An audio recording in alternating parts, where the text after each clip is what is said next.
তাৰ পিছতেই দেখা গৈছে। আনফালে ভাৰত পাকিস্তানৰ মাজত সাময়িক যুদ্ধবিৰতি সংবাদমেল সম্বোধন ভাৰতীয় সেনাৰ। সংবাদমেল সম্বোধন স্থল জল আৰু বায়ু সেনাৰ মুৰব্বীৰ পোনপটীয়াকৈ গৈছো।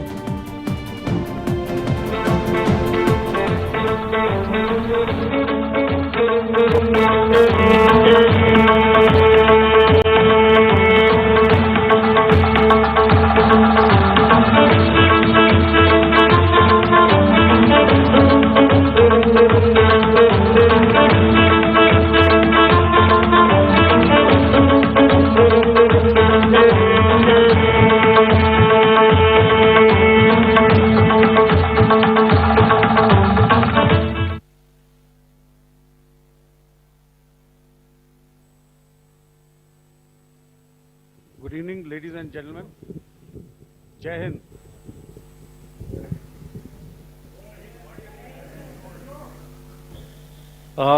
Welcome to this special press conference on Operation Sindoor. We will begin with opening statements by the three senior officers to my right here, who have been directly overseeing operations during Operation Sindoor.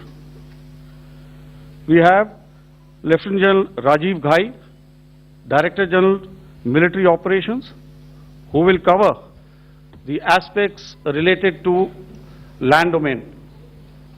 Air Marshal A.K. Bharti, to his right, Director General Air Operations, will provide insights on the air domain.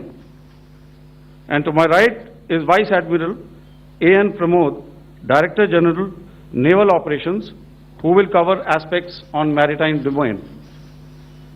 Following their briefings, we will move on to the question answer session. I now request the DGMO to commence the opening brief. Thank you, Sandeep. A very good evening to all of you, ladies and gentlemen. You are all by now familiar with the brutality and the dastardly manner in which 26 innocent lives were prematurely terminated at Pahalgam on the 22nd of April. When you combine those horrific scenes and the pain of the families that the nation witnessed with numerous other recent terrorist strikes on our armed forces and defenseless civilians, we knew that the time had arrived to make yet another compelling statement of our resolve as a nation. Operation Sindoor was conceptualized with a clear military aim to punish the perpetrators and planners of terror and to destroy their terror infrastructure. What I do not state here, of course, is the often stated determination of India and its intolerance to terror. It set into motion a very diligent and microscopic scarring of the terror landscape across the borders and the identification of terror camps and training sites. The locations that emerged were numerous, but as we deliberated more, we realized that some of these terror hubs were now bereft of any presence and had preemptively been vacated, fearing retribution from us. There was also a term of reference and our own binding self-imposed restriction to target only terrorists and thus prevent collateral damage. There were 9 camps that you are now all familiar with, which were confirmed by our various intelligence agencies to be inhabited. Some of these were in POJK, while there were others that were located in the Punjab province in Pakistan. Nefarious places such as Muridke, the hub center of the Lashkar-e-Taiba, has over the years bred infamous characters such as Ajmal Kasab and the likes of David Headley. What followed was a careful scrutiny of each of these sinister locations, their layout, configuration, even the type of construction in each structure, and the terrain obtained around these. This was with an obvious intent to deduce and identify the exact vector that was required for their neutralization, as also the eyes in the sky that we would send up to ensure that we brought back evidence that we had indeed targeted what we set out to. The precise images of these engagements on that fateful and historical night have already been showcased during the first press statement on the 7th of May that was helmed by our Foreign Secretary. I have no doubt in my mind that we achieved total surprise, and those strikes across those 9 terror hubs left more than 100 terrorists killed, including high-value targets such as Yusuf Azhar, Abdul Malik Rauf, and Mudassir Ahmed that were involved in the hijack of IC-814 and the Pulwama blast. The line of control was also violated soon after by Pakistan, and the erratic and rattled response of our enemy was apparent from the number of civilians, inhabited villages, and religious sites such as Gurudwaras that were unfortunately hit by them, leading to a sad loss of lives. The Indian Air Force played a major part in these strikes by engaging some of these camps, and the Indian Navy provided wherewithal in terms of precision munitions. The Indian Air Force obviously had their assets up in the sky, and I will here request Air Marshal Bharti, the Director General of Air Operations, to detail for you the methodology that the men in blue adopted to successfully manifest this mission. Thank you, Rajiv. A very good evening, ladies and gentlemen. It indeed is a difficult time that we have to come here like this and brief you. We could have done without this, but we had no choice. As the DGMO has detailed, the event was precipitated by the dastardly act at Pahalgam. The sequence of events have already been detailed. We carefully selected the targets, and out of the 9 selected targets, the target systems that were given to the Indian Air Force were the notorious training camps at Bhavalpur and Muridke, these being further from the international boundary. Through critical target system analysis, we analyzed what was to be done to annihilate these targets and plan to engage these targets with precision air-to-surface guided munitions so as to avoid collateral damage. The modalities of planning process I will not go through at this instant.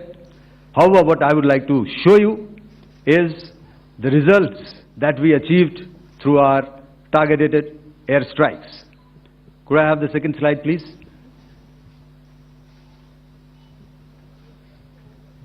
Yeah, change, please.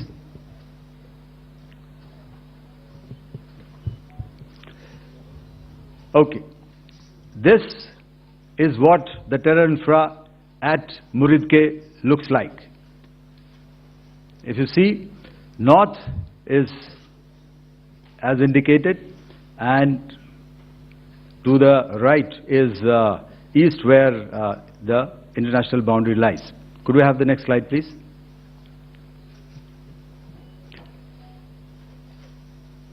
Orientating. Just go back to one slide. Okay. Please have a look at this red building. The series of buildings out here and this empty ground. Next. If you relate, the empty ground is here, and you see this is the first weapon that is impacting. This is the impact point number 1 on Muridke training camp with our precision guided weapons on early morning 7th. Next please. Keep your eyes glued for the second weapon coming in and the second impact on the selected target point. Next slide please.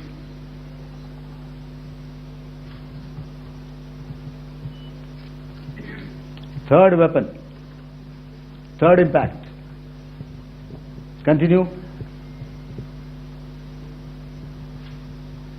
And fourth weapon, fourth impact.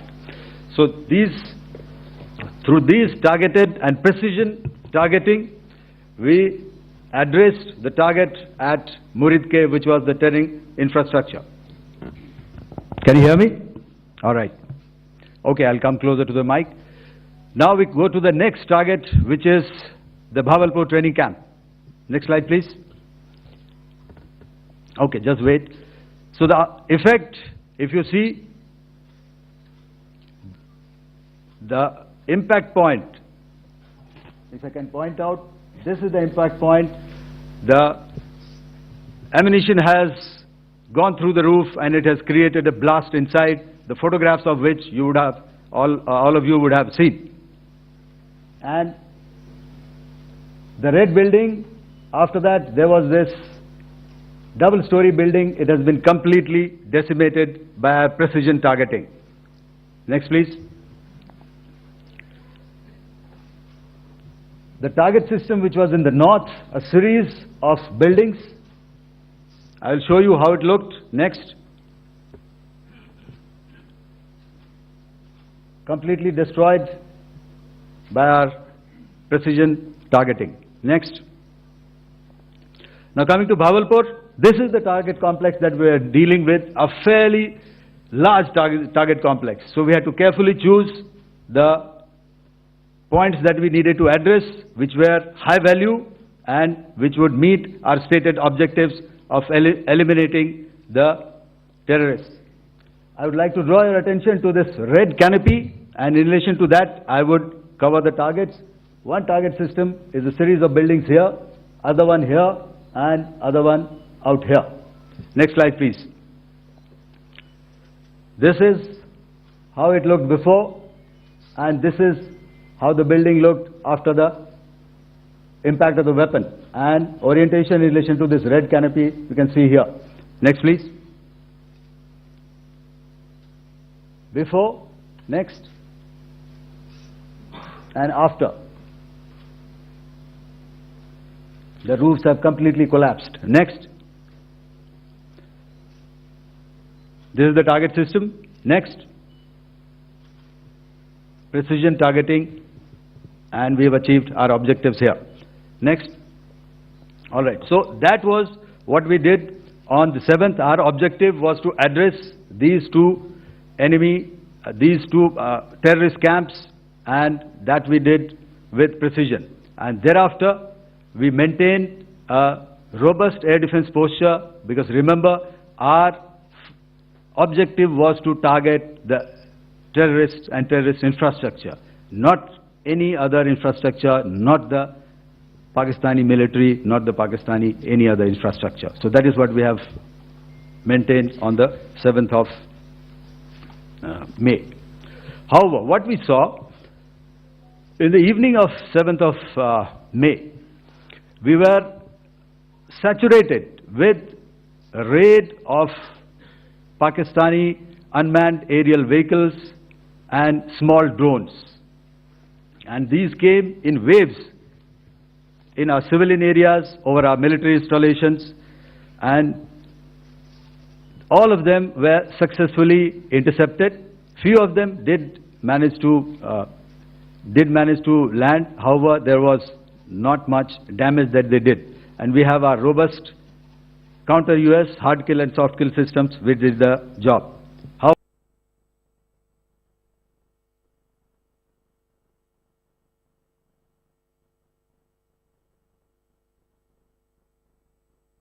military infrastructure.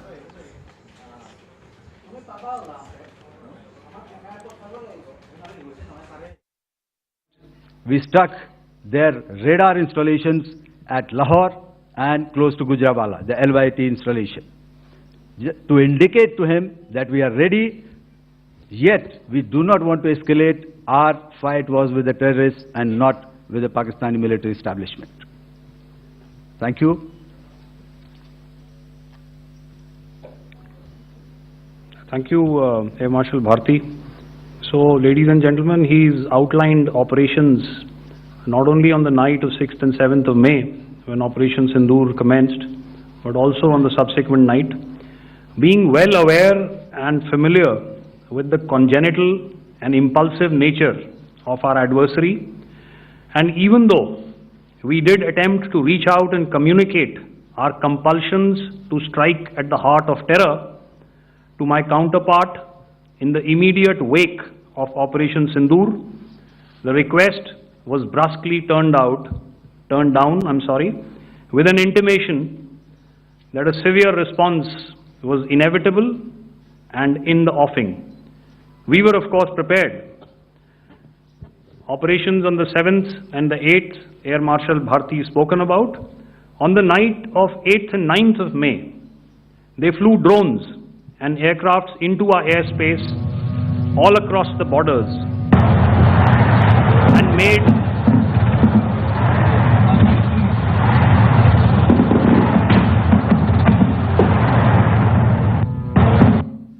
made largely unsuccessful attempts to target numerous military infrastructure.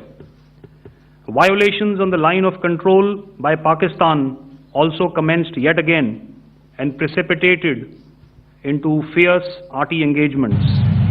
The air operations on the night of 8th and 9th of May, I'll yet again request the DG Air Operations to cover.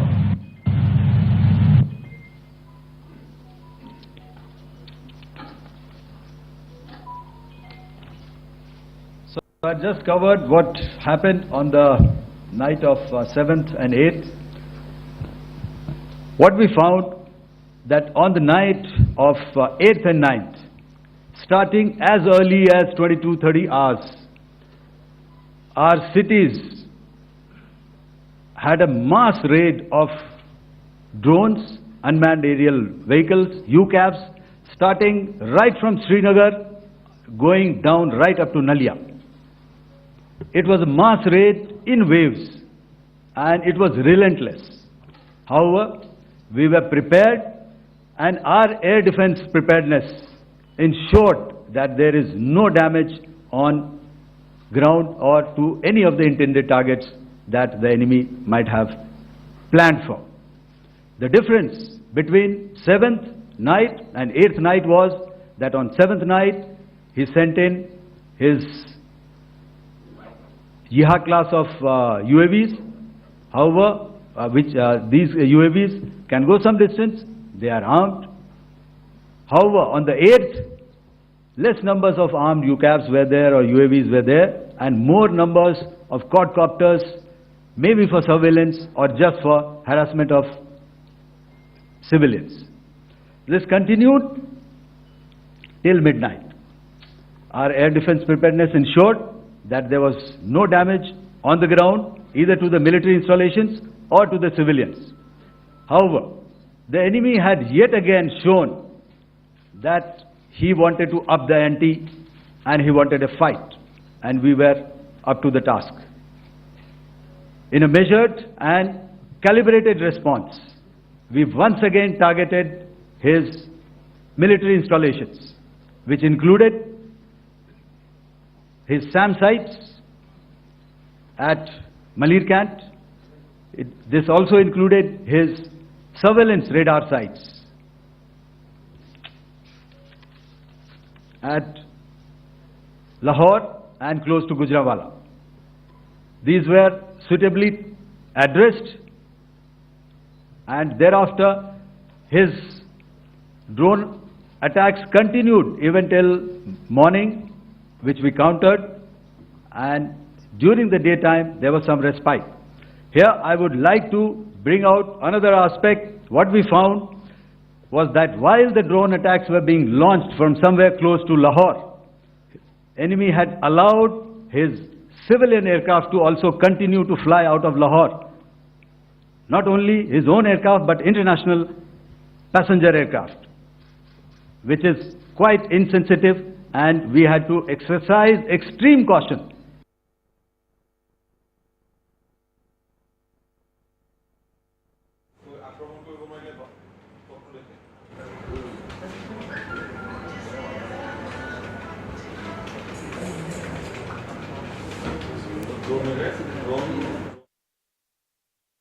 Events of 9th onwards.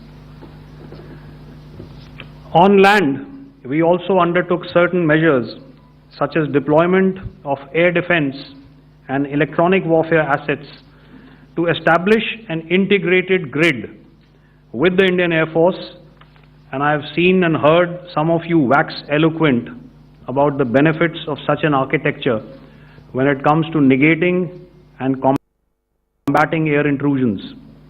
We also carried out deployment to include movement of our forces in the land, sea and air domains.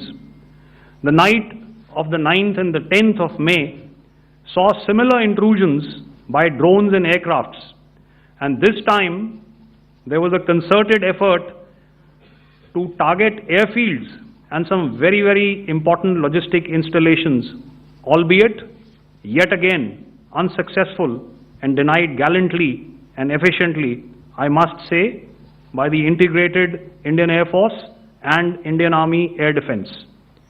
We further strengthened our deployment and also initiated some pressure points to send a very clear and unambiguous message to the other side to desist from any misadventures on land. Some of the airfields and dumps saw repeated attacks in waves from the air. All were thwarted. The Pakistan Army has reported to have lost approximately 35. Dr. Ortho Ayurvedic Tel aru capsule. Etia biheu athulobo.